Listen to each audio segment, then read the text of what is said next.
Bismillahirrahmanirrahim. My name is Muhammad Hassan Aslam and I am lecturer at Department of Electrical and Computer Engineering, ComStat University Islamabad, Lahore campus. This is the outline of today's lecture. In today's lecture, I am going to explain about the interfacing of analog to digital converter with STM32F407 VG microcontroller. First of all, I'll be explaining about the basics of ADC, the working principle of ADC and the steps involved to make an ADC. Then I'll be discussing about the codes, that how we can code for STM to use the ADC, and lastly, if you have any question, you may ask. Before moving towards ADC, कुछ questions हैं जो मैं पूछना चाहता हूँ आप लोगों से और इसको discuss करना चाहता हूँ.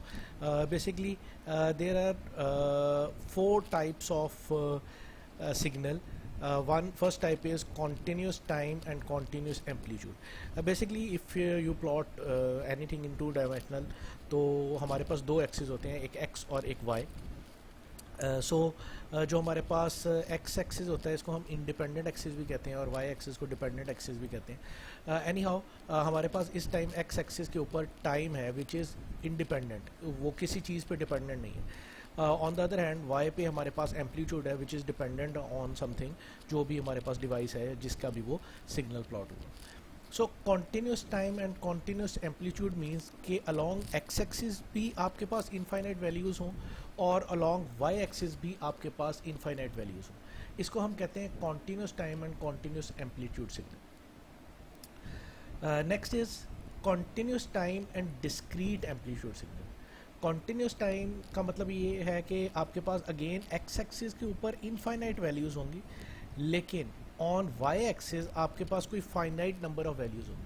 दैट मीन्स हमारे पास एम्पलीट्यूड की कोई लिमिट है कि 4 एम्पलीट्यूड है या 5 एम्पलीट्यूड है, 10 एम्पलीट्यूड है या 15 एम्पलीट्यूड है, तो 19 में से कोई एक एम्पलीट्यूड वहाँ पे शो हो रहा होगा. लेकिन अलॉन्ग टाइम एक्सिस या अलॉन्ग x एक्सिस आपके पास इनफाइनाइट वैल्यूज़ है. हर एक पॉइंट के ऊपर आपके पास कोई ना कोई वैल्यू मिल रही होगी. वेयर एज अगर आप y एक्सिस के अकॉर्डिंगली देखें तो आपके पास एक सेट ऑफ एम्पलीट्यूड्स होंगे जिनके अंदर से कोई ना कोई एक वैल्यू यहाँ पे एग्जिस्ट कर रही है. जो आपके पास थर्ड टाइप आती है that is discrete time and continuous amplitude. Discrete time means कि आपके पास अलॉन्ग टाइम एक्सिस या ऑन x एक्सिस आपके पास फाइनाइट वैल्यूज होगी.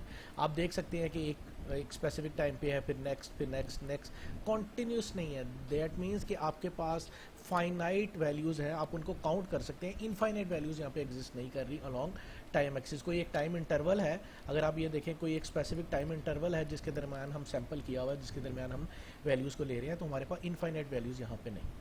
वेयर एज अगर आप एम्पलीट्यूड एक्सिस को देखें या y एक्सिस को देखें तो वहाँ पे हमारे पास कोई स्पेसिफिक लेवल नहीं है. वो लेवल बहुत ज़्यादा लेवल्स हैं, मतलब एक किस्म की इनफाइनाइट लेवल्स हैं, कोई भी एक वैल्यू हो सकती है अलॉन्ग y एक्सिस. तो ऐसे सिग्नल को हम कहते हैं discrete time continuous amplitude. Whereas last one is discrete time and discrete amplitude.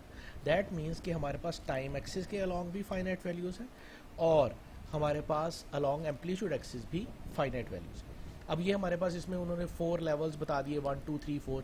तो हमारे पास कोई एक इन चारों में से कोई एक एम्पलीट्यूड का लेवल होगा. Whereas along time axis भी हमारे पास एक टाइम इंटरवल है जिसके बाद हम सैंपल ले रहे हैं, जिसके बाद हम वैल्यू ले रहे हैं. अब ये सारी लॉजिक बताने का मकसद क्या है. बेसिकली हमारे पास नेचर के अंदर जितने भी सेंसर्स होते हैं वो continuous time and continuous amplitude signal होते हैं. फॉर एग्जांपल अगर आप टेम्परेचर की बात करें, ह्यूमिडिटी की बात करें, कोई भी ऐसी चीज़ की बात करें, तो वो इस फॉर्म में आपको डाटा इनपुट दे रहे होंगे. Whereas this form of data is not understandable for your microcontroller. हमारे माइक्रो कंट्रोलर को ये डाटा समझ नहीं आ सकता या इतनी प्रोसेसिंग कैपेबिलिटी उसमें नहीं है, क्योंकि वो डिजिटल माइक्रो कंट्रोलर है और वो डिजिटल वैल्यूज़ को अंडरस्टैंड कर सकता है और उसके अकॉर्डिंगली काम करेंगे.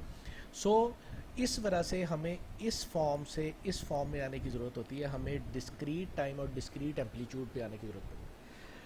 तो हम डिस्क्रीट टाइम हमारे पास होगा, दैट मीन टाइम एक्सिस के अलॉन्ग भी हमारे पास फाइनाइट वैल्यूज़ होंगी और एम्पलीट्यूड एक्सिस के अलॉन्ग भी हमारे पास फाइनाइट वैल्यूज़ होंगी. तो ADC का काम ये है कि वो एक continuous time continuous amplitude signal को डिस्क्रीट टाइम और डिस्क्रीट एम्पलीट्यूड में कन्वर्ट करेगा. और वो कन्वर्जन हमने इस तरह करनी है कि उसमें कोई लॉस ना आए, जो आपका एक्चुअल कंटेंट है वो लॉस ना हो जाए. फॉर एग्जांपल अगर आपकी कोई एक साइनोसाइडल वेव थी तो वो उसको जब डिस्क्रीट में कन्वर्ट करें तो ये ना हो कि वो साइनोसाइडल से कुछ और बन जाए. सो बेसिकली एडीसी की कवर बेसिक पर्पज़ ये है कि उसने continuous time continuous amplitude signal को डिस्क्रीट टाइम और डिस्क्रीट एम्पलीट्यूड में कन्वर्ट करना होता है।